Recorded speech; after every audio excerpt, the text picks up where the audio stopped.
രാജകുമാരൻ സുഖലോലുപനാം ഇബ്നുൽ അസീസും അധികാരം കൈവന്നപ്പോൾ ഫക്കീറായി മാറി.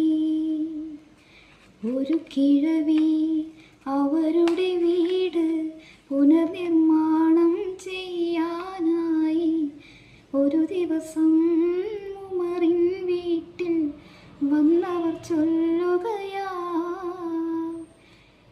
ഒരു കാര്യം ചൊല്ലു പെണ്ണേ, ഉമറു ഖലീഫ താമസമെവിടെ? ഒരു കാര്യം അവരോടോതാൻ തങ്ങളെ വീടെവിടെ? ഉണ്ടോ സഖി ഒരു കുലമുന്തിരി വാങ്ങിടുവാനായി നാലണ കയ്യിൽ?